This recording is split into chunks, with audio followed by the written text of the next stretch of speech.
굿모닝, 길이요 진리요 생명 되신 주님을 찬양합니다. 4월 1일 금요일 아침입니다.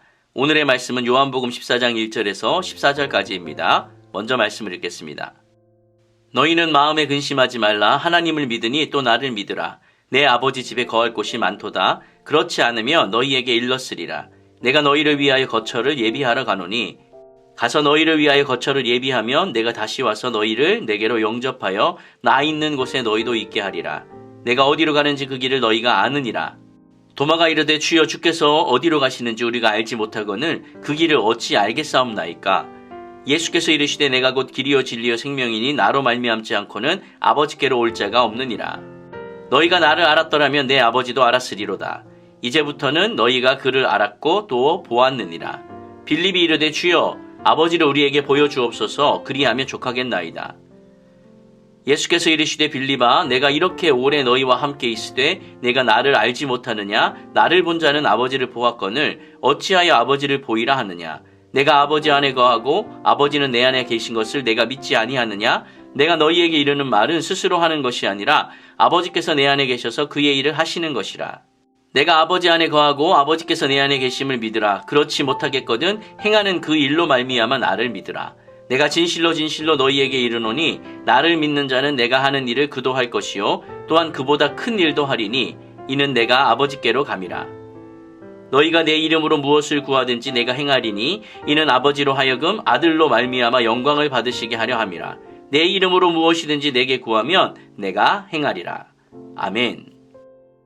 진리를 추구하고 진리를 구하는 사람을 우리가 구도자라고 부릅니다. 이는 길을 구하는 사람이라는 뜻입니다. 주님의 제자라면 그분이 걸어오셨던 길을, 그분이 앞으로 오실 길을, 그리고 우리가 걸어가야 할 길을 묻는 것이 마땅합니다. 이 질문의 과정에서 우리가 어떤 길을 가고 있는지를 스스로 깨닫게 될 것입니다.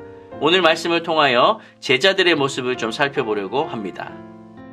첫 번째, 제자들이 근심합니다. 유다가 밖으로 나간 이후에 남은 제자들을 향해 예수님의 마지막 가르침이 계속됩니다. 앞서 예수님께서는 자신이 떠날 것과 그것이 새 언약의 성취를 위한 것이라는 것을 말했지만 제자들은 예수님이 떠난다는 그 말에만 집중하고 있습니다. 그들은 예수님이 떠나신다는 말을 듣고 근심했습니다. 이런 상황을 안 예수님께서는 근심하지 말고 하나님을 믿고 자신을 믿으라고 말씀하십니다. 왜 불안해하지 않고 계속 믿음을 유지해야 하는지를 그 이유를 설명을 하시는데요. 그에 대한 설명이 이제 2절부터 시작해서 16장까지 이어집니다. 그리고 17장의 기도를 통해서도 계속해서 이것이 제시가 됩니다. 결론적으로 말을 해보면 예수님께서 세상에 있는 자기 사람을 끝까지 사랑하시기 때문에 근심하지 말아라 이렇게 말씀하시는 거죠. 예수님께서 떠나신다는 것은 십자가 사역을 통해 아버지가 계신 빛으로 돌아간다라는 말이고 제자들을 영접해 예수님이 계신 곳에 있게 하겠다라는 말은 그들을 어둠에서 건져내서 빛의 영역에 온전히 거하게 하시겠다라는 그러한 의미입니다. 이런 설명에 의하면 예수님께서 십자가의 죽음을 통해 아버지께 가는 것이 제자들에게는 유익한 것이 됩니다. 그렇기 때문에 근심하면 안 되는 것이죠. 주께서는 우리를 위한 거처를 준비하시고 인도해 주실 것이니 이 약속을 신뢰하고 근심하지 말아라 라고 말씀하십니다. 하나님의 약속만 믿고 갈 바를 알지 못한 채 안전의 근거를 떠나야 했던 아브라함을 기억해 보십시오. 현실적인 계산만 할 것이 아니라 주님의 말씀을 신뢰하며 일단 길에 나서야만 합니다. 할렐루야. 두 번째 살펴볼 수 있는 제자의 모습은 방향을 잃은 모습을 볼 수 있습니다. 도마가 예수님이 가는 곳이 어딘지 모르는데 그곳에 가는 길을 어떻게 할 수 있겠느냐라고 질문합니다. 이 질문을 통해 우리는 도마를 향해 까칠하다라든지 의심이 많다라든지 이렇게 말을 하기도 합니다. 그러나 제자들은 가르침이 거의 끝날 때까지 예수님이 떠나가신다는 것에 대해 온전히 이해하지 못했습니다. 예수님의 가르침에 상징적 표현이 있었기 때문에 물론 어려웠을 수도 있어요. 그렇지만 그럼에도 그들의 모습은 좀 의외입니다.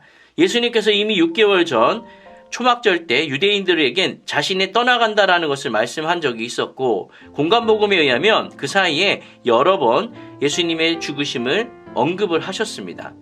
어쩌면 제자들은 예수님이 떠나가시는 것이 예수님의 죽음이라는 것을 직감했을 수도 있습니다. 그렇지만 그 연결을 인정하는 것이 두려워서 그 가능성을 외면한 것처럼 보이기도 합니다. 이에 예수님께서 6절을 통해 자신이 길이고 진리고 생명이다라고 말씀하시면서 자신을 통하지 않으면 아무도 아버지께로 갈 수가 없다라고 말씀하십니다. 예수님께서 어둠에서 빛으로 이동할 수 있는 유일한 통로가 되시고 하나님과의 관계를 얻게 하는 진리고 생명의 방법이라는 그런 말씀입니다. 길이 되시는 예수님을 앞에 두고 아버지께로 가는 길을 묻고 있습니다. 그들은 진정한 방향을 잃어버렸습니다. 주님께서 길이 되시고 방향을 보여주십니다. 예수님께서 가셨으니 우리는 그분의 길에서 벗어나서는 안 됩니다. 삶의 방향을 잃어버리셨다면 유일한 길이요, 진리요, 생명 되신 예수 그리스도를 다시 바라보시기를 축복합니다. 세 번째, 우리가 여기서 볼 수 있는 제자들의 모습은 확신 없는 모습입니다. 도마가 앞서서 길에 대해서 물었다면 빌립은 아버지와 관련해서 그를 보여달라라고 요청을 합니다. 8절입니다. 빌립이 이르되 주여 아버지를 우리에게 보여주옵소서 그리하면 족하겠나이다. 빌립은 예수님이 말씀하신 아버지가 하나님이라는 것을 몰라서 이렇게 말하는 것이 아닙니다. 다만 예수님께서 말씀하신 하나님을 직접 보여주면 더 확실한 증거가 될 수 있다라고 말을 하고 있는 것이죠. 여러분, 빌립이 어떤 사람인지 잘 알고 계시죠? 그는 계산에 빠르고 논리적이며 이성적인 사람입니다. 그래서 이러한 말을 하게 된 것이죠. 그러나 여전히 예수님과 하나님과의 관계성을 제대로 이해하지는 못한 것 같습니다. 이에 예수님께서 빌립의 믿음 적은 것을 책망하셨고 하나님이 예수님 안에 있고 예수님이 하나님 안에 있는 상호 거함과 보낸 자와 보냄받은 자의 관계성을 전제로 자신이 행한 일은 결국 하나님이 행하신 일이다 라고 말을 합니다. 10절입니다. 내가 아버지 안에 거하고 아버지는 내 안에 계신 것을 내가 믿지 아니하느냐? 내가 너희에게 이르는 말은 스스로 하는 것이 아니라 아버지께서 내 안에 계셔서 그의 일을 하시는 것이라. 아멘.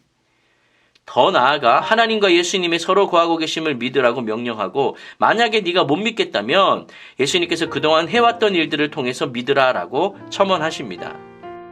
빌립은 예수님께 하나님을 보여달라고 했습니다. 예수님의 말씀과 그분이 하신 일을 보면 예수님 자신의 능력으로 한 것이 아니라 분명 그분 안에 하나님께서 계신 것을 알 수 있을 텐데 그는 눈으로 하나님을 보아야 믿겠다라고 그렇게 말합니다. 연약해 보이고 확신 없어 보이는 모습입니다. 하지만 예수님을 쫓다 보면 결국에는 하나님을 만나게 됩니다. 할렐루야. 말씀을 정리하겠습니다. 예수님의 길을 찾다 보면 내가 어디쯤 있는지를 볼 수 있습니다. 때때로 우리는 고개를 떨구고 열심히 걷는 것에만 집중하느라 어느새 눈을 들고 보면 주님이 보이지 않을 때도 있습니다. 그럴 때면 어떻게 해야 할까요? 이정표를 찾아야겠죠. 길이 어딘지만 알면 분명히 우리는 목적지에 도달할 수 있는 것입니다. 주님의 뒤를 쫓고 그분과 동행하다가도 때때로 방향을 잃거나 확신이 무너질 수도 있습니다. 그러나 절망할 필요는 없습니다. 우리를 위하여 주님께서 길이 되어주셨고 그 길을 걷도록 도우시기 때문에 그렇습니다. 그 길에서 우리는 하나님을 반드시 만날 것입니다. 할렐루야.